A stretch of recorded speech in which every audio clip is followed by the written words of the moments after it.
लेकिन आपस में इतने झगड़े चल रहे हैं उसमें, खास करके देवेंद्र फडणवीस जी उनके साथ दिखते हैं लेकिन उनके साथ नहीं है। बीजेपी परिवार एकनाथ शिंदे और अजित पवार जी के साथ नहीं है। कल तो एक मंत्री को मारने की भाषा चली। देखिए, महायुति नाम की जो खिचड़ी पक गई है महाराष्ट्र में, वो पूरी खिचड़ी अगर आप देखेंगे तो किसी से कोई मेल नहीं है।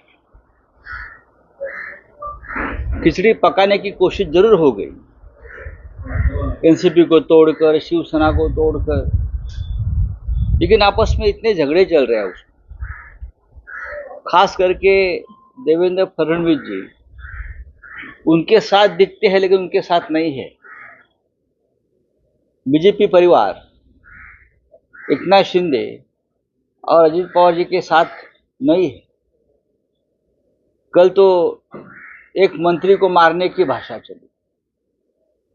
फिर मंत्री ने कहा मैं आपको मारूंगा, ये शिंदे गुट के एक नेता को। अजित पवार को उनके ही डिस्ट्रिक्ट में बीजेपी ने काले झंडे दिखाए। ये पूरे महाराष्ट्र में हो रहा है। ये लोग अब चुनाव को एक साथ जाने की भाषा करते हैं, करने दो।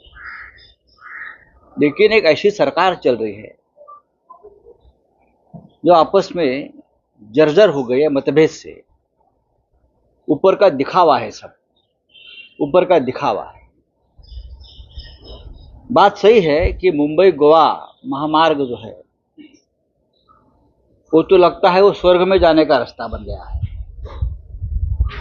गोवा में नहीं, स्वर्ग में जाने का रास्ता है वो।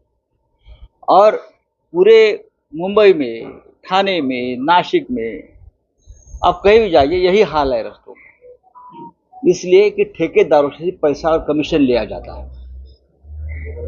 ठेकेदारों से सिर्फ कमीशन और पैसा लिया जाता है, तो रास्ते कहां से आएंगे? ये सरकार जो चल रही है महाराष्ट्र में, उस सरकार को कोई चलाने का अधिकार भी नहीं है। अनकॉन्स्टिट्यूशनल सरकार है, फिर वे चला रहे हैं।